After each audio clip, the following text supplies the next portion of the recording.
창세기 26장 34절에서 35절 말씀이 되겠습니다. 에서가 40세에 헷족속 딸 유딕과 헷족속 엘론의 딸 바스맛을 아내로 맞이하였더니 그들이 이삭과 리브가의 마음에 근심이 되었더라. 아멘. 성경에서 아브라함과 이삭과 야곱의 시대를 족장 시대라고 그렇게 흔히 구분을 합니다. 아브라함과 이삭과 야곱은 참 중요한 사람입니다. 우리 하나님께서 그동안 나타나셔서 내가 누구인지, 하나님 당신이 누구신지를 백성들에게 이야기할 때에 나는 아브라함과 이삭과 야곱의 하나님이다 라고 늘 그렇게 말씀을 하셨습니다. 이것은 족장으로 우리에게 알려져 있는 아브라함과 이삭과 야곱의 위치가 무엇이었는지를 우리를 잘 알게 하는 그런 내용들이죠. 아브라함과 이삭과 야곱, 이분들의 이런 삶의 그런 모습들은 주로 뭡니까? 하나님의 뜻을 받아서 그 뜻을 계속해서 이어주는 그런 삶을 산 대표적인 분들입니다. 오늘은 이제 그 가운데 이삭의 아들이었던 에서를 한번 살펴보면서 에서의 결혼 문제, 특히 오늘 저는 메시지의 제목을 에서의 아내들 이렇게 붙여보았는데요. 이 에서의 결혼 문제에 집중을 하면서 이렇게 한번 은혜를 나눠보기를 원합니다. 이 족장시대 당시만 해도 물론 지금도 그쪽 동네는 그렇게 하는 데가 있을지 모르겠습니다만은 이때만 해도 주로 결혼은 시족간에 이렇게 이루어졌습니다. 시족간에. 그러니까 자기 다 알고 있는 친족들끼리 이렇게 결혼을 했던 것이죠. 이 말은 다시 말해서 근친상간이었다라고 이해하면 됩니다. 친족들끼리, 그 다음에 가족들끼리 이렇게 해서 결혼을 막 하는 겁니다. 이렇게 가까운 가족들끼리. 그게 이제 근친상간이라고 우리가 보통 알고 있는 그런 내용들인데 그런 걸 굉장히 장려했습니다. 왜 장려했을까? 그 질문을 우리가 하는 것이 중요한데요. 여러분, 이분들이 근친상간이 굉장히 일반적이었다는 사실을 우리가 성경에서 발견할 수 있는데 창세기 20장 11절에서 12절 말씀을 제가 한번 봉독해 보도록 하겠습니다. 아브라함이 이르되 이곳에서는 하나님을 두려워함이 없으니 내 아내로 말미암아 사람들이 나를 죽일까 생각하였으며 또 그는 정말로 나의 이복 누이로서 내 아내가 되었음이니라. 그렇게 얘기를 합니다. 아브라함이 그랄에 머물 때가 있었습니다. 그때에 그랄에 머물면서 뭐라고 사라에게 부탁을 했느냐? 당신은 아리따우니까 나를 아내라고 하지 말고 나를 나의 누이 동생이라고 하라, 이렇게 이야기를 했었습니다. 이전에 애굽에 내려갔을 때도 그랬는데 그랄에 와서도 또 그러고 있습니다. 왜냐하면 사회 풍조가 그 당시에는 완력의 시대였고 하나님을 두려워하지 않는 그런 완력의 시대였기 때문에 저거 내 아내다 그랬다가는 그 여자를 마음에 들고 있는 다른 사람이 아브라함을 죽여버리고 자기 아내를 취해갈 수도 있으니까 사라에게 그렇게 부탁을 했었고, 사라는 그 부탁대로 또 자기도 충분히 그 당시에 풍습이 그랬기 때문에 이해를 했기 때문에 늘 그런 식으로 했던 거죠. 근데 갑자기 하나님께서 그랄에 징벌을 내리시죠. 그래서 그랄의 폐문이 다 닫히고 여러 가지 문제가 생기는 데다가 또 그랄 왕 아비멜렉에게 현몽하셔서 너 쓸데없는 짓 하지 마라 그러면서 딱 경고를 하시잖아요. 그러니까 그랄 왕 아비멜렉이 아브라함을 불러서 하는 얘기가 뭐냐면 너 왜 네 아내인데 왜 동생이라고 하였느냐 그랬더니 아브라함이 대답한 게 아까 우리가 읽은 그겁니다. 여기는 하나님을 이렇게 두려워하지 않으니까 혹시 내 아내라고 했다가는 나를 죽이고 내 아내를 뺏어갈까 봐 그렇게 했고, 또 실제로 내가 거짓말한 게 아니라 사라는 내 이복 누이다 그렇게 얘기를 하잖아요. 이게 아버지가 같고 어머니만 다른 이복 누이이지 않습니까? 그러니까 이게 뭐예요? 근친 결혼이었다라는 것들을 이야기를 합니다. 여러분, 그 당시에 모든 사람들이 가지고 있었던 생각은 풍요와 다산이었습니다. 풍요와 다산. 그래서 그 당시 그 지역의 모든 사람들, 그 후에 다른 지역도 마찬가지입니다만은 풍요로움을 구가했고 많이 출산하는 다산을 갖다가 기원하는 것은 그 당시에 일반적인 사람들의 생각이었어요. 그래서 가나안에만 해도 바알과 아세라를 섬겼잖아요. 그죠? 근데 그 아세라 신의 그 모습이 어떻게 생겼습니까? 이렇게 생겼는데 유방이 굉장히 많이 달려 있습니다. 그게 무슨 말이냐면 아이를 이렇게 많이 낳아서 다 젖을 다 물릴 수 있게끔 그렇게 한다는 상징입니다. 그래서 그 당시에는 사람들이 다 생각하고 있는 게 뭐다? 풍요와 다산이 복이다 이렇게 생각하고 있었어요. 근데 문제는 뭡니까? 근친 결혼을 또한 강조하고 있었던 것이죠. 이게 문제죠. 근친 결혼은 뭡니까? 다산에 굉장히 치명타가 됩니다. 출산이 굉장히 어려워요. 하나님께서 물론 뒤에 이제 성경의 전체적인 이야기지만 과학적으로 봐도 아브라함과 사라는 출산하기가 어려운 입장이었을 수 있습니다. 왜 그렇습니까? 근친 결혼이었기 때문에. 애굽에 많은 자들이 있었고 중세에도 마찬가지입니다. 애굽뿐만 아니라. 그런데 보면 애굽 여인들은 아이를 잘 못 낳았다라고 성경이 기록하고 있습니다. 근데 히브리 여인들은 잘 낳았다고 돼 있거든요. 그때 히브리 여인들은 어떤 그런 근친이기보다는 한 곳에 모여서 12지파가 다 사는 겁니다. 그리고 오랜 시간이 흘렀기 때문에 출산도 잘하고 또 노역을 많이 하니까 운동도 많이 하고 이러니까 출산을 잘했는데 애굽 여인들은 늘 근친이거든요. 뭐 형제 간에 자매 간에 막 그렇게 결혼하고 있거든요. 그러니까 아이를 못 낳고요. 낳아도 굉장히 힘든 겁니다. 그게 바로 그런 것이었어요. 여러분 이건 중세시대에도 계속됐습니다. 중세시대에도 보면 귀족들은 결혼을 할 때 전부 근친 결혼을 했습니다. 근친 결혼을 해가지고 자식을 낳으면 이상한 기형이 많이 나타나고 그 다음에 납치도 제대로 못하고 출산도 안 되고 그래서 자기 밑에 직계의 자손이 없으니까 저기 스페인이나 어디 다른 데서 살고 있는 뭐 사돈의 팔촌 뭐 이렇게 해가지고 거기 누가 그 왕이 계승서열 뭐다 이래다가 데려다가 왕 삼고 막 이렇게 했지 않습니까? 이게 다 뭐에서 나오는 거냐? 근친상간에서 나오는 것이거든요. 근데 그 사람들은 근친상간을 그 당시에는 몰랐죠. 그것 때문에 그랬는지 몰랐습니다. 그러면 그 사람들은 왜 그랬을까? 왜 뭐 근친상간인지 모르고 했기 때문에 근친상간이라고 하더라도 그럼 왜 그렇게 근친끼리 결혼하는 걸 장려를 하고 이렇게 했을까? 우리가 그거에 집중을 해 보아야 하는 것이죠. 그 이유는 뭐냐? 그 당시에 근친이고 가까운 것은 믿는 바가 하나라는 뜻입니다. 믿는 바가 같다는 거예요. 다시 말해서 그 당시에 모든 사람들은 다 뭐예요? 자기들 나름대로 신앙이 있어요. 나라면 나라대로 자기들 시족이면 시족대로 믿는 바가 다 있잖아요. 자기들이 따르는 신들. 그러니까 그 시족에서 결혼을 한다는 것은 같은 신을 믿겠다라는 그런 고백이에요. 그러니까 신을 가지고 하는 거예요. 지금도 마찬가지예요. 지금도 모든 사람은 다 신을 믿고 있습니다. 그 신이 어떤 신이든. 지금은 뭐 안 믿는 것 같죠? 과학주의 사회니까 무슨 이런 과학주의 사회에 그 미개한 종교를 믿냐 뭐 이런 식으로 얘기하는 사람이 많이 있는데 그 사람은 그걸 믿는 거예요. 그걸 과학을 신으로 믿고 그걸 신으로 믿고 그렇게 따르고 있는 사람이 바로 그 사람이죠. 나는 무신론자야. 나는 신이 없어. 그런 사람은 뭘 믿을까요? 지 주먹 믿는 거예요. 지 주먹. 지 주먹 믿고 지 머리 믿고 지 지식 믿고 그게 다 믿는 거예요. 이 세상에 누구든지 자기가 신념이 없으면 믿음이 없으면 움직이질 않습니다. 믿기 때문에 움직이는 거예요. 우리가 지식을 가지고 있습니까? 그 지식을 믿기 때문에 그 지식대로 움직이는 겁니다. 우리가 모두 다 믿게 돼 있어요. 믿음이 없이는 세상을 살아갈 수가 없습니다. 그런데 그 당시에는 뭡니까? 시족을 이렇게 강조했던 이유는 뭐다? 그리고 그 동족 안에서 결혼을 강조했던 이유는 뭐다? 과학이 그때 아직 발달하지 않아서 근친상간의 문제점 이런 거는 잘 모르고 우리의 생각이 똑같다는 겁니다. 우리의 믿는 바가 똑같다는 겁니다. 그래서 우리 가정이면 가풍이 있고 그 다음에 시족이면 뭐 그 시족의 문화가 있고 그게 나라면 북풍 뭐 무슨 민족정신 뭐 이렇게 할 수도 있겠죠. 그런 것들을 중요시한 겁니다.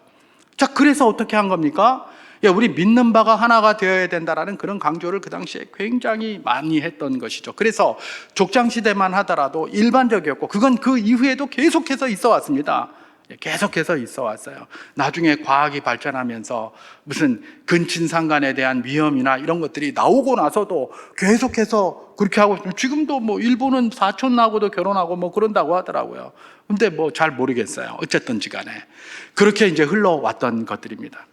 제가 왜 이런 이야기로다가 메시지를 시작하느냐?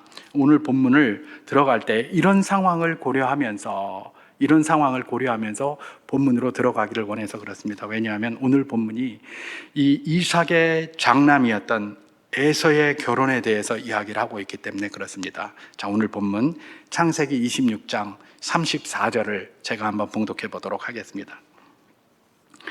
에서가 40세에 헷족 속 브에리의 딸 유딧과 헷족 속 엘론의 딸 바스맛을 아내로 맞이하였더니 이렇게 시작합니다.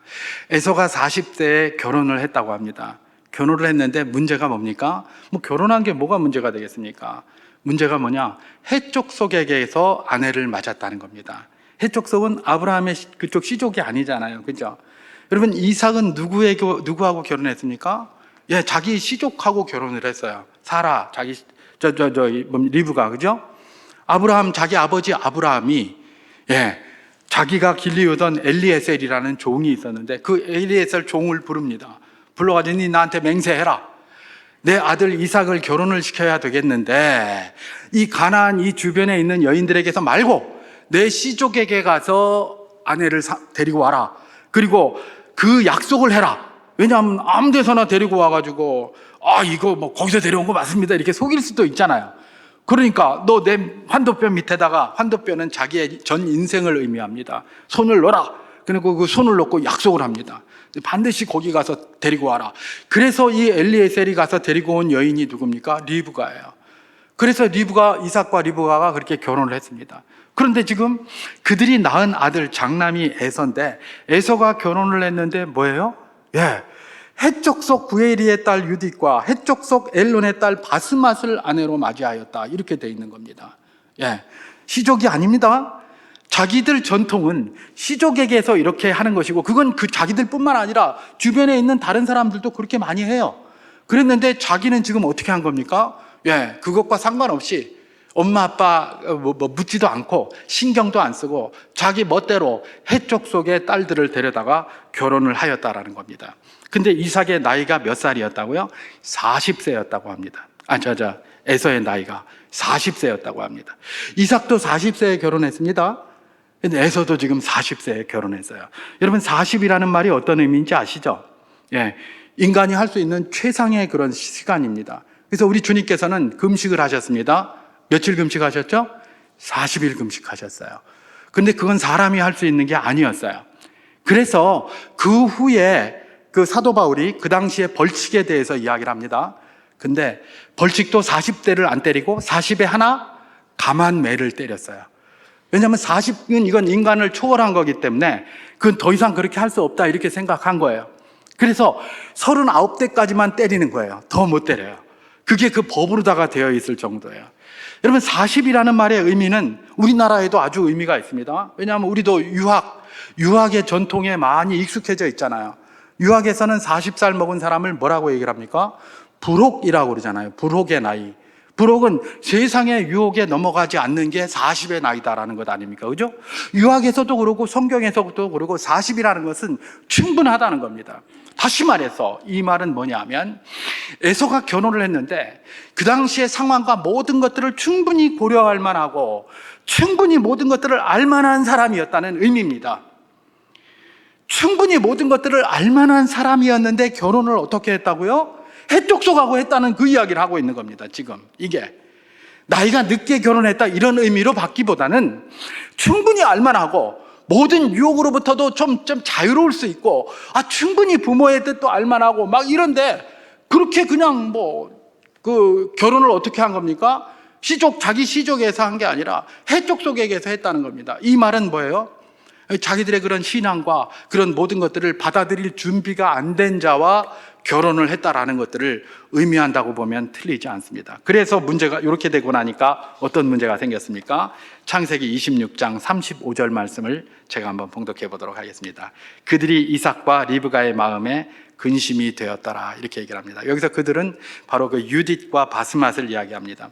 이 유딧과 바스맛은 원래 자기들 본명이 아니에요. 유딧의 본명은 저 창세기 36장에 가면 오홀리바마라고 되어 있습니다. 그리고 이 바스맛의 본명은 아다라고 되어 있습니다. 근데 원래 오홀리바마 아다인데 이름을 조금 이렇게 별칭으로 불렀던 것 같아요. 그래서 뭡니까? 오홀리바마는 유딧이라고 불렀습니다. 유딧은 유다가 찬양하다라는 뜻이잖아요. 그죠? 찬양하는 사람이에요. 그렇게 붙였고, 그 다음에 바스맛은 향기라는 뜻입니다. 향기, 좋은 향기 할 때. 그러니까 그렇게 이름을 갖다 개명을 해서 붙여가지고 그렇게 결혼을 했는데, 문제는 뭐예요? 그들이 헷족속이었고 그게 바로 이삭과 리브가의 마음에 근심이 되었다라고 이야기를 하는 겁니다.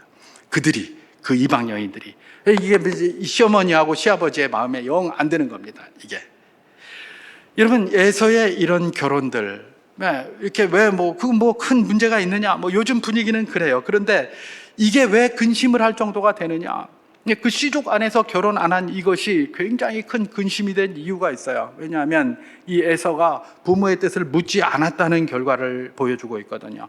만약에 부모님들한테 나 결혼하겠습니다라고 물었다면 부모님들이 그렇게 놔뒀겠습니까? 그렇게 안 했겠죠. 그죠? 왜냐하면 자기 아버지도 자기를 갖다가 결혼시키기 위해서 바단 아람까지 보내서 리브가 불러왔잖아요. 분명히 그렇게 안 했을 거예요. 그렇게 안 했는데 이렇게 결혼할 수 있었다는 것은, 또 결혼을 하고 났더니 부모가 근심을 했다는 것은 뭡니까?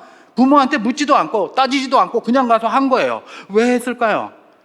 이 유딧과 바스맛은 그 당시에 해족속 중에 힘 있는 그런 종족들, 그런 부족들의 딸들이에요. 부족장에. 그러니까 오늘날의 말로 기준으로 하면 세상에서 잘 나가는 성공한 결혼이었어요. 오늘날 기준으로 하면. 그런 세상에서 잘 나가는 성공 방식으로 그냥 결혼을 한 거예요. 근데 그게 누구예요? 하나님의 택한 자들인 이삭과 리브가에게는 굉장한 근심이 된 것이죠. 어머니 아버지의 뜻을 묻지도 않고 따지지도 않고 그냥 세상의 풍조를 따라서 어떻게 한 겁니까? 바로 이 유딧과 바스맛을 자기의 아내로 삼은 사람이 누구라는 겁니까? 바로 이 에서라는 것입니다. 여러분, 부모의 뜻을 묻지 않는 이것, 오늘날도 너무 익숙합니다. 오늘날에도 에서가 많습니다. 에서가 많아요. 뭡니까? 이건 내가 결혼하고 그러는데 부모님들이 이제 조금 좀 옆에 좀 이렇게 물러나 주세요. 이런 것들 이야기하는 사람이 굉장히 많은 것이죠. 이게 사실 오늘날이 아니라 이전부터 이런 말들이 많이 있었습니다. 이전에 유행가 있었잖아요. 그거 뭡니까? 그 민혜경 씨가 열심히 부르던 내 인생은 나의 것 이러는 거 말입니다. 그죠? 그냥 나에게 맡겨 주세요. 내 인생인데 사랑하는 부모님은 나에게 너무나 많은 것을 요구했어요. 때로는 감당하기 어려웠어요. 이래가면서 말입니다. 내 인생은 나의 것, 내 인생은 나의 것, 그냥 나에게 맡겨주세요. 막 그랬단 말입니다. 그게 지금 열매로 쭉 해서 지금은 자식들이 결혼한다고 그러면 부모들이 오히려 말도 제대로 못하고 말입니다. 하겠다고 하면 이런 말 저런 말도 못하고 또 컨설팅도 안 해요. 오케이. 그럼 우리가 에서로 한번 돌아와 보겠습니다. 만약에 지가 부모한테 그렇게 잘하면서 부모에게 아무것도 그렇게 타치하지 말고 내 마음대로 살겠다고 하면 자기가 장자로서의 권한도 부모가 주든 말든 자기하고 상관이 없어야 되는 것 아닙니까? 부모에게 받아야 될 지분은 또 다 요구합니다. 또 다 요구해요. 나중에 보세요. 장자 기도를 갖다가 야곱에게 다 해줬다니 그랬더니 왜 이렇게 하냐고 그러고 나에게 남겨준 게 없냐고 그러고 막 성질 내고 짜증을 내고 자기 동생 그 야곱을 죽여버리겠다고 하고 막 그래요. 부모님 저기에서. 여러분, 자기가 받으려고 하는 지분은 다 받으려고 하면서 부모의 뜻을 묻지도 않았던 게 누굽니까? 에서입니다. 여러분, 그 당시만 해도 그 지역의 모든 자들의 그 결혼 방식은 부모가 지정해 주는 거였어요. 이 에서가 이 특별한 존재예요, 이게. 그 동네는 지금도 그러잖아요. 그 동네는. 지금도 부모가 다 그냥 이렇게 자기 배우자들을 다 이렇게 맺어줘요, 그냥. 우리나라도 이전에 그랬잖아요. 우리나라도 이전에 그랬어요. 다 부모가 정해가지고 자기들끼리 다 결혼하고 그러지 자기 개인의 생각이 어디 있습니까? 얼마 전에만 해도 그랬었어요. 그리고 그 동네는 지금도 그래요. 하물며 에서의 시대였겠습니까? 다 부모가 하게 돼 있어요. 근데 이 에서 이 친구는 어떻게 친구인지 말입니다. 지금 부모한테 알지도 못하는 거고 그리고 다 하고 나서 나중에 지분만 열심히 요구하고 있는. 오늘날에 에서가 많습니다. 에서가 많아요. 난 내가 알아서 할 테니까 마십시오. 그러면 지분도 요구하지 말아야지. 지분은 달라고 하면서 내 인생은 나의 것이니까 타치하지 마세요. 이러는 에서들이 드글드글합니다. 세상의 풍조가 그래요. 세상의 풍조가 그러다 보니까 그렇게 흘러가는 것이 자연스러운 것 같은데 혹시 결혼을 앞두고 있는 젊은이들이 있습니까? 부모님들에게 뜻을 물어보십시오. 정말 중요합니다. 여러분, 우리가 아직 결혼을 해보지 않았다면 그 길을 걸어가지 못한 것입니다. 근데 참 답답한 게 그런 문제가 있으면 다 고만고만한 자기 친구들한테만 물어봐요. 그 친구들이 뭘 알겠습니까? 그래. 지도 안 걸어가 봤는데. 그죠? 누가 조언을 할 수 있습니까? 그냥 친구가 위로는 해줄 수 있을지 몰라요. 그런데 그 친구가 자기도 못 걸어가 본 길을 어떻게 합니까? 이미 그 길을 걸어가 본 부모한테 컨설팅을 받는 게 그래서 중요한 거예요. 뭐 신앙 이런 걸 떠나서 말입니다. 그런 걸 생각하지 않더라도 말입니다. 여러분, 결혼을 해보면 배우자 간의 그런 열정은 얼마 안 갑니다. 얼마 안 가요. 그러면 문제는 그 열정 끝났을 때 어떻게 살아가야 될 것인가에 대한 고민을 해봐야 되는 거예요. 어떻게 살아가겠습니까? 그게 부모님들께 컨설팅 받은 그것이 그 이후의 삶을 살아가는 데 있어서 굉장히 중요한 그런 어떤 이정표가 될 수도 있고 그런 참고사항이 될 수도 있는 거예요. 그렇기 때문에 부모님들한테 자꾸 이렇게 컨설팅을 해야 돼요. 그 컨설팅 하라고 그랬습니다. 부모가 하라는 대로 하라는 거라기보다는, 그죠? 참고를 해야 된다는 겁니다. 참고를 해야 돼요. 그러면서 그걸 사용을 해야 돼요. 그러면서 뭐 그런 건 하나도 안 하고 쫙 있다가 나중에 와서 지분만 요구하고 에서와 같은 이런 자가 되어서는 안 되는 것이고, 그건 어리석은 짓이죠. 그러니까 뭡니까? 친구들한테 물으니까 친구들이 뭘 아노? 지도 안 가봤는데. 그러나 부모님은 잘했으면 잘한 대로, 못했으면 못한 대로 경험이 있어요. 그 경험에 따라서 이렇게도 이야기도 해주고 저렇게도 이야기해주고, 그게 내가 가보지 않은 길을 걸어가는 그런 사람들에게 굉장히 큰 지침과 지름길이 될 수 있다는 것입니다. 그걸 물어봐야 되는데 친구들한테만 물어보면 당장 듣기 좋은 소리, 뭐 마음에 조금 저기 하는 소리는 할 수 있을지 몰라도 그게 결코 도움이 되지 않는다는 사실을 우리는 잊지 말아야 되는 것입니다. 부모님들 컨설팅을 하십시오. 또 주변에 이미 그 길을 걸어갔던 분들을 컨설팅 하십시오. 그분들에게 배우는 것이 내가 오류를 하지 않는 아주 중요한 길 중에 하나다라는 사실을 우리는 기억해야 됩니다. 성경에서 주님께서 친히 그렇게 말씀하셨습니다. 악인이라도 제 자식에게는 좋은 것으로 줄 알거든, 그렇습니다. 악인이라도 부모가 자식들한테 조언해 줄 때는 근거 없는 소리나 쓸데없는 소리 하지 않습니다. 악인이라도 정말 그에게 필요한 거, 좋은 걸 해주려고 몸부림치는 게 부모 아닙니까? 그죠? 그런데 하물며 그런 중대한 일을 하는 데 있어서 부모님들이 뻥치겠습니까? 헛소리 하겠습니까? 그렇지 않은 것이죠. 다 줄 게 많이 있어요. 근데 물어야 주지. 안 묻는데 뭐라 그러면 또 꼰대같이 잔소리한다 이럴까봐 말하고 싶어도 눈치 보여서 말도 못하고 말입니다. 왜 그런 관계가 됩니까? 요즘 그런 소리들도 또 많이 들려요. 나는 누구를 위해서 너무나 많이 헌신했기 때문에 이제 나에게 좀 충실하고 싶다. 나에게 선물을 주고 싶다. 나에게 기쁨을 주고 싶다. 그래서 뭐 자기 혼자 무슨 뭐 여행도 가고 뭐도 하고 뭐 그런다는 말 많이 있더라고요. 세상이 이러거든요. 세상이 이래요. 여러분 조심해야 합니다. 조심해야 돼요. 여러분, 내가 내 부모님을 기쁘시게 하는 일이 나를 위한 일이 아닙니까? 내가 내 자녀들을 기쁘게 하는 일이 나를 위한 일이 아닙니까? 내가 내 배우자를 기쁘게 하는 일이 나를 위한 일이 아닙니까? 좀 어떻게 생각하세요? 지금 세상은 오로지 지 몸, 지 저기 하는 것만 또 따로 생각해요. 어디서 이런 이상한 생각을 하고 있는지. 여러분, 부모님이 기뻐하시는 것이 곧 나의 기쁨이에요. 자녀들이 기뻐하는 것이 나의 기쁨이에요. 내 배우자가 기뻐하는 게 나의 기쁨이에요. 그게 원래 원칙이에요. 그런데 그들은 내가 위해서 헌신하고 그들은 기뻐했는데 나는 안 기뻐했으니까 나를 기뻐하기 위해서 내가 나를 위해서 뭘 하겠다? 여러분, 이게 무슨 말입니까? 이 인간의 이 탐욕이라는 것, 이 끝없이 빠져들어가는 이 무적행과 같은 이 탐욕이 뭘로 채워서 이게 만족을 누리겠습니까? 뭘 채워서 이게 만족을 누리겠습니까?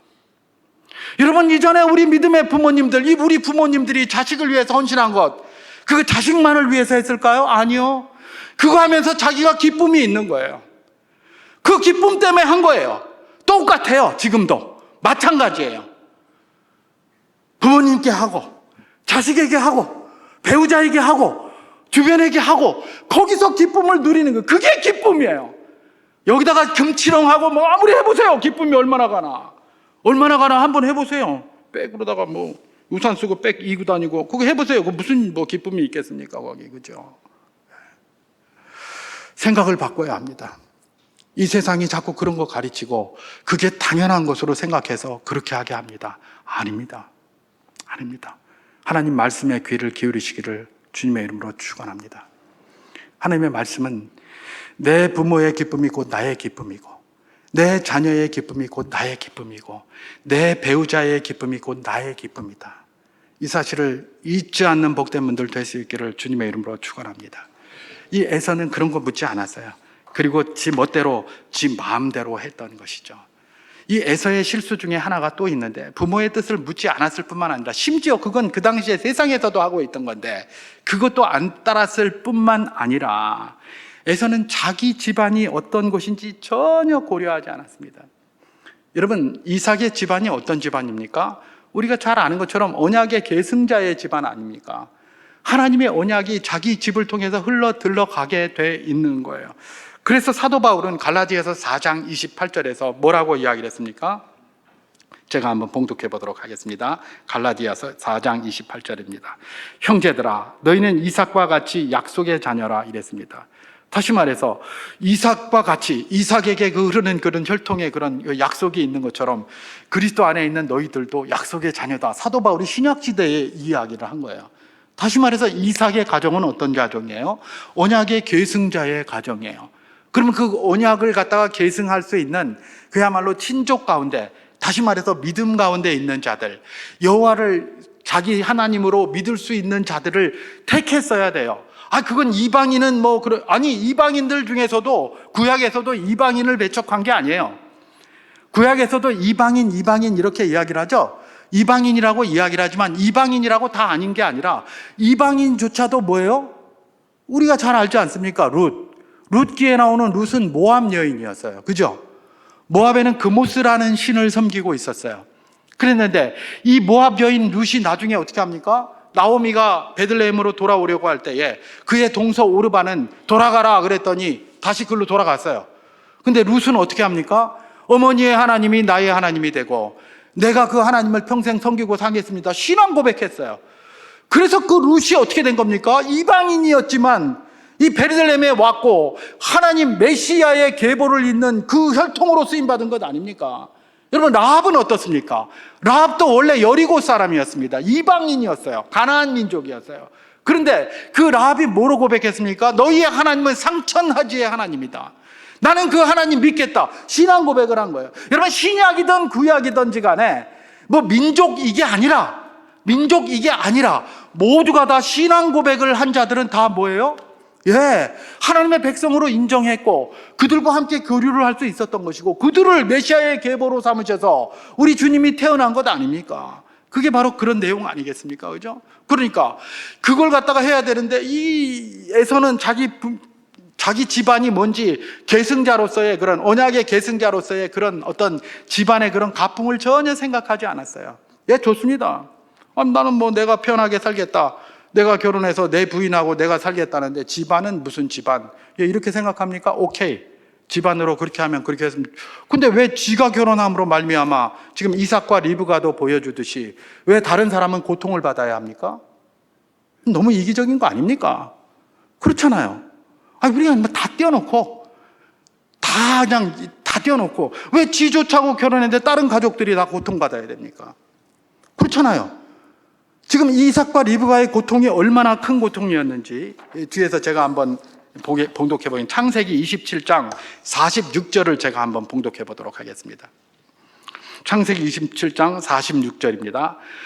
리브가가 이삭에게 이르되 내가 햇사람의 딸들로 말미암아 내 삶이 싫어졌거늘 야곱이 만일 이 땅의 딸들 곧 그들과 같은 햇사람의 딸들 중에서 아내를 맞이하면 내 삶이 내게 무슨 재미가 있으리까? 이렇게 얘기를 합니다. 여러분, 이 말은 뭡니까? 리브가가 에서가 그냥 야곱을 죽이려고 하니까 야곱을 자기 오빠가 있는 밧단 아람으로 보내려고 합니다.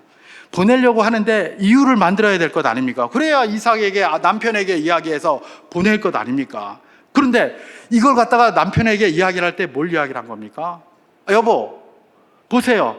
에서가 햇사람 아내들한테 그 결혼해가지고 내가 이렇게 죽게 되었습니다. 이렇게 힘들어서 내 삶이 아니고 무슨 재미가 있겠습니까? 재미가 하나도 없었는데, 야곱도 또 그런다면 무슨 재미로 내가 이 세상을 살겠노? 자기 남편한테 그럽니다. 그랬더니 이삭이 그 소리 듣고 오케이 가라! 그래서 보냈단 말이에요. 이 말은 이삭도 똑같이 그것 때문에 고통을 당하고 있었다는 말입니다. 이삭도 언약의 계승자인데 장남이라는 자가 자기 뜻대로 지멋대로 막 하지를 않나. 그것도 이방인들하고 여호와를 섬기지도 않는 자들하고 그 여호와라는 말조차 할 수 없는 그들하고 마음대로 결혼을 하지 않나. 이게 너무 힘들었던 겁니다. 너무 힘들었던 거예요. 그러니까 가라 이렇게 한 것이죠. 이삭과 리브가는 그야말로 삶이 아니었던 것이죠. 그러니까 이런 고통은 예서는 세상적인 저기로 아주 잘 나가는 족장들, 이방인 족장들 데려다가 결혼해서 세상적으로는 성공했다라고 했을지 모르지만 지금 그 가족들은 지금 뭐예요? 전부 고통당하고 있는 거예요. 고통당하고 있는 거예요. 왜 지편하자고 다른 가족들, 평생 자기를 위하여 수고한 가족들이 고통당하는 걸 그대로 놔둔단 말입니까? 이런 이기주의가 어디 있습니까? 에서가 보여주는 게 바로 그런 것들이라는 이야기입니다. 그런 것들. 여기까지 하고 우리가 한번 도전을 하나 받고 그렇게 마치도록 하겠습니다. 에서의 이런 모습들이 이 세상에 가득합니다. 가득하기 때문에 우리도 자연스럽게 거기에 익숙해져 가고 있습니다. 그러나 만약에 결혼을 앞두고 있는 분들이라면 그분들께 제가 도전합니다. 부모님들 말 듣고요. 부모님들 많이 컨설팅 하십시오. 그리고 시간과 시대가 흘러갈수록 이 내용이 좀 바뀔 수가 있습니다. 제가 고린도후서 6장 14절에서 16절 말씀을 한번 봉독해 보도록 하겠습니다. 고린도후서 6장 14절에서 16절입니다. 너희는 믿지 않는 자와 멍에를 함께 하지 말라. 의와 불법이 어찌 함께하며 빛과 어둠이 어찌 사귀며 그리스도와 벨리알이 어찌 조화되며 믿는 자와 믿지 않는 자가 어찌 상관하며 하나님의 성전과 우상이 어찌 일치가 되리요. 우리는 살아계신 하나님의 성전이라. 이와 같이 하나님께서 이르시되 내가 그들 가운데 거하며 두루 행하여 나는 그들의 하나님이 되고 그들은 나의 백성이 되리라. 이렇게 기록합니다. 이전에는 시족 안에서 결혼이었다면 이제 신약 시대에 오면서 전부 흩어지게 되고 또 이방으로 복음이 전파되게 되고 하면서 그 하나님 시족 안에서라는 개념이 이제 믿음 안으로 바뀝니다. 그죠? 믿음 안으로 이렇게 바뀌었어요. 그래서 이제는 멍에를 맬 때에 누구와 멍에를 매라고 합니까? 믿음 안에서 멍에를 매라고 합니다. 여기서 멍에라고 하는 것은 뭐를 번역한 것이냐 하면 헤테로 쥐게오라는 말을 번역한 겁니다. 이 헤테로는 다르다 이런 뜻이에요. 쥐게오는 뭔가를 꽉 붙들고 그야말로 그 인생의 방향을 흔들 수 있는 그런 것들이에요. 그래서 이 헤테로 쥐게오라는 말은 다른 멍에 혹은 불평등한 멍에 이런 의미를 가지고 있어요. 그러니까 다시 말해서 인생에 중요한 일을 해야 되느냐? 그러면 그 중요한 일을 할 때 믿지 않는 자와 멍에를 하지 말라 이런 이야기예요. 왜요? 그 멍에를 같이 하면 거기로 딸려가게 돼 있다는 거예요. 그러니까 아예 발본색원하는 겁니다. 아예 그렇게 하지 말고 믿지 않는 자와 멍에를 같이 하지 말고 그렇게 해서 딸려가서 네가 지금 당장은 좋을지 모르지만 나중에 굉장한 고통이 있을 수 있으니 그렇게 하지 말고 함께 매지 말라. 그러면서 지금 이야기를 하는 겁니다. 이 멍에는 다양합니다. 예를 들면 무슨 사업을 한다든지 무슨 중요한 일, 내 인생에 중요한 일을 할 때라든지 이럴 때 전부 믿지 않는 자와 함께 그 멍에를 메고 그 방향이 틀어질 법한 그런 일에 참여하지 말라는 겁니다. 주로 우리는 이걸 뭐라고 해석을 합니까? 결혼에 대해서 해석합니다. 결혼에 대해서도 마찬가지라는 겁니다. 믿음 안에서 결혼하라는 겁니다. 믿음 안에서 결혼하라. 이게 바로 세상은 변해도 변치 않는 하나님의 권고라는 사실을 우리는 기억해야 될 것입니다. 그런데 딱 생각해 보니까 내가 좋아하는 사람, 결혼해야 될 사람인데 그 사람이 아직 믿음이 없습니까? 그러면 믿음을 갖게 해주세요. 그 사람을 믿게 해주세요. 누가 합니까? 하나님께서 그 사람을 불러들이는 방식, 하나님을 믿는 방식으로 당신을 사용해서 결혼하게 하셨는지 알 수 없잖아요. 그 사람 믿게 해주세요. 그 사람이 해도 안 믿는데 어떡하노? 조금 진취적으로 생각하십시오. 강단 있게 생각하십시오. 내가 다른 건 몰라도 내가 오빠, 그 다음에 누나 또는 여동생, 너 좋아하는데 내가 다른 건 다 몰랐는데 네가 좋아하니까 내가 교회 갈게. 너 때문에 내가 가서 예수 믿는다. 이렇게 좀 섬겨보세요. 이렇게 좀 헌신해 보세요. 그러면 되잖아요. 질질 끌려가지 말고, 그 사람이 나 때문에, 나 아니면 안 되기 때문에, 나 때문에라도 예수 믿게 한번 해보란 말입니다. 진취적으로 하라는 거예요. 지금 당장 뭔 시간이 없습니까? 지금까지 기다렸잖아요. 지금까지 안 기다렸습니까? 그렇게 바빴으면 벌써 했지. 그렇잖아요. 여러분, 우리 장로교회에서는 적어도 학습교인 이상이어야 된다라고 그렇게 이야기를 많이 합니다. 그래야 목사가 주례도 하고, 결혼식 할 때 가서 이렇게 주보에도 내고, 이제 이렇게 하는 그런 내용들이 있습니다만은, 이렇게 규제가 많노? 이렇게 빡빡하노? 그걸 규제라고 생각하지 마십시오. 여러분, 결혼할 때는 모르지만, 아까도 말씀드린 것처럼 열정은 금방 식습니다. 그러면 그 다음에 나를 이끌어가는, 힘들 때마다 나를 이끌어가는 게 뭡니까? 이전에 나를 인도하신 그 주님의 은혜입니다. 힘들 때마다 생각나는 게 예수의 말씀입니다. 눈물 날 때마다 생각나는 게 찬송입니다. 그 뒤에 누가 나를 이끌어 가겠습니까? 그 뒤에 나를 이끌어 갈 수 있는 것은 오직 주님인 줄 믿습니다. 그렇기 때문에 그때 눈물 흘리며 찬송할 수 있기 위한 최소한의 장치가 이거예요. 그때 가서 눈물 흘리고 하는데 눈물 흘리든가 말든가 아무것도 하지 못하게 하는 그것이 아니라, 그 최소한의 장치가 그래도 학습이라도 고백하게, 학습받으면서 하나님 고백하게 하는 게 그래도 있어야 최소한 내가 신앙생활 하는데 뭡니까? 배제도 안 당하고 어려움도 안 당하고 이렇게 한다는 것 아닙니까? 그러니까 그걸 짐이라고 생각하지 말고, 그냥 나를 위해서, 내가 평강 가운데 앞으로도 계속해서 가정생활을 해나가는데 너무 중요하다라고 생각하고 그렇게 따르시기를 바랍니다. 그걸 자꾸 규제라고 생각하지 마세요. 자꾸 세상에서 말하는 그런 방식으로 생각하지 말고 진취적으로 생각하세요. 내가 사랑하는 사람인데, 내가 저 사람이 참 없으면 좋겠는데, 그런 마음이 듭니까? 자기 마음을 싹 숨기고 그 사람이 나를 그렇게 되게 만드세요. 그렇게 마음을 뺐을 때까지 계속해서 시간을 두고 하십시오. 그리고 나서 그렇게 헌신하고 나서 그 사람의 입에서 그 말이 나오게 하세요. 당신 때문에 내가 교회 갑니다. 당신 때문에 예수 믿습니다. 그렇게 하게 만드세요. 그렇게 해서 학습까지 받게 하세요. 그렇게 한다면 해도 늦지 않습니다. 성급하게 하지 마세요. 지금까지 잘 참았잖아요. 부모님들께 컨설팅 하시고, 믿음의 사람들에게 컨설팅 하시고, 이런 제도, 아주 기초적인 이 제도를 순종하십시오. 이게 바로 내 평생을 이끌어가는 지름길이요 디딤돌이라는 생각을 늘 기억하시기를 바랍니다. 그리고 부모님들께 도전합니다. 부모님들도 아까 그 민혜경 씨의 노래에 나오는 것처럼 부모님의 나에게 너무나 많은 것을 요구했다고 하잖아요. 우리 부모님도 이것저것 너무나 많이 요구합니다. 그렇게 하지 마십시오. 정말 이삭과 리브가처럼 정말 중요하다고 생각하는 것 하나 말입니다. 그거 하나 딱 가지고 내가 다른 건 몰라도 네가 이것 좀 해줬으면 좋겠다. 이렇게 하면서 자식이 그걸 거역하려고 하면 내가 이거 거역하면 우리 부모님이 너무 힘들 텐데 내가 차마 이거는 못하겠다. 이렇게 할 수 있도록 자식들에게 헌신하십시오. 그렇게 하도록 자식들을 독려하십시오. 그렇게 하도록 자식들에게 모범을 보이십시오.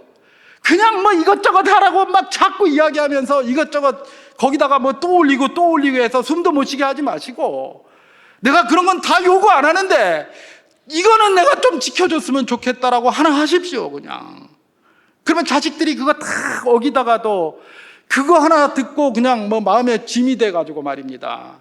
내가 다른 건 못해도 이거는 해야 되지 않겠는가, 이렇게 생각할 수 있도록 말입니다. 여러분, 에서를 보십시오. 지멋대로 했잖아요. 지멋대로 했어요. 그런데 말입니다, 에서가 나중에 어떻게 됐느냐. 창세기 28장 8절과 9절을 제가 한번 봉독해 보도록 하겠습니다. 에서가 또 본즉 가나안 사람의 딸들이 그의 아버지 이삭을 기쁘게 하지 못하는지라. 이에 에서가 이스마엘에게 가서 그 본처들 외에 아브라함의 아들 이스마엘의 딸이요 느바요의 누이인 마할랏을 아내로 맞이하였더라. 그렇게 얘기를 합니다. 이게 뭐냐면, 에서가 아버지가 너무 힘들어하고 엄마도 너무 힘들어하고 그러니까 아버지 눈치 실실실 보다 자기 마음대로 결혼했는데 이제 특히 아버지 이삭이 너무 힘들어하는 겁니다. 이삭이 누굽니까?